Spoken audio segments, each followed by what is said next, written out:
सभी YouTube family को मेरी तरफ से राधे राधे। आप सभी लोगों के लिए कहानी लाई हूँ। कहानी का नाम है मेहनती किसान।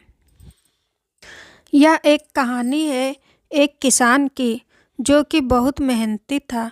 वह बड़ी मेहनत से खेतों में अनाज उगाता था और उसकी देखभाल करता था, पर अक्सर ही उसकी फसल खराब हो जाती थी। कभी सूखा पड़ जाता, कभी बाढ़ आ जाती, या कभी तेज धूप और कभी आंधी। कोई न कोई वजह से उसकी फसल खराब हो जाती थी।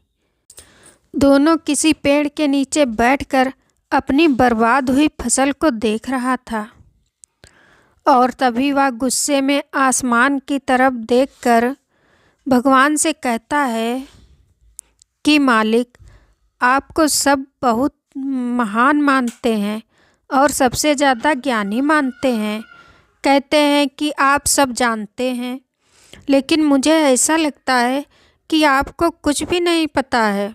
मुझे यह लगता है कि आपको तो यह भी नहीं पता होगा कि फसल कैसे होती है। अगर आप यह जानते होते तो हर समय जो बाढ़, आंधी और तूफान आते हैं वह कभी नहीं आती। आप नहीं जानते कि कितना नुकसान उठाना पड़ता है हम किसानों को। अगर मेरे हाथ में शक्ति होती कि जैसा मैं चाहूँ वैसा मौसम हो जाए तो फिर आप देखते मैं फसल को कितने अच्छे तरीके से उगाता हूँ। तभी उतने में ऊपर से एक आवाज़ आई, ले मैं तुझे एक ताकत देता हूँ कि आज से तू जैसा चाहे वैसा मौसम करके अपने फसल को उगा सकता है और अपनी फसलों की हिफाजत कर सकता है। 1-2 दिन गुजरने के बाद किसी ने फिर से अपने खेत में गेहूं की फसल उगाई। अब किसान के पास तो शक्ति थी, वह जैसा चाहे वैसा मौसम कर सकता था। तो किसान ने आंधी, तूफान और बाढ़ कुछ भी उसने अपने खेतों पर आने नहीं दिया। किसान ने अपनी फसलों को बर्बाद होने से बचाया और उस साल उस किसान के खेत में ऐसी फसल हुई जो पहले कभी नहीं हुई थी। मन ही मन किसान बहुत खुश हो रहा था और साथ ही साथ वह सोच भी रहा था कि भगवान को बताऊंगा कि इसे कहते हैं शक्ति का सही इस्तेमाल।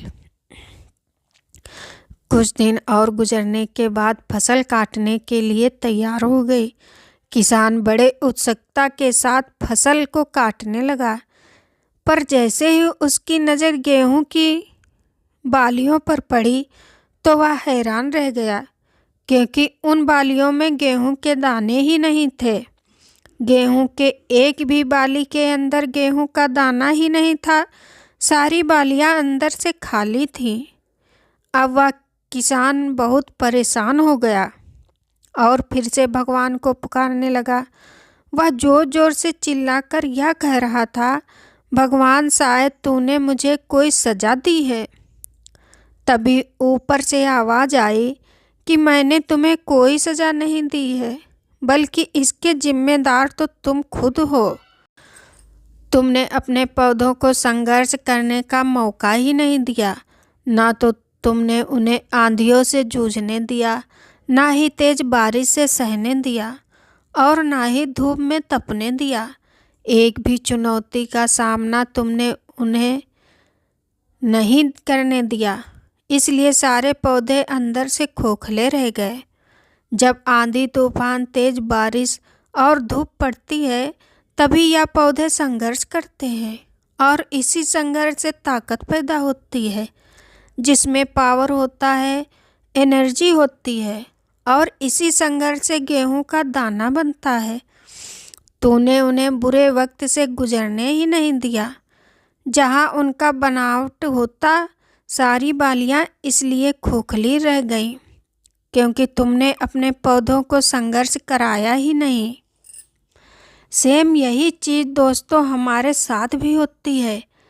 इस कहानी से हमें यह सीख मिलती है कि बुरा वक्त जो होता है, जिसे लोग संघर्ष कहते हैं, स्ट्रगल कहते हैं, यहीं से एक इंसान की तरक्की होती है।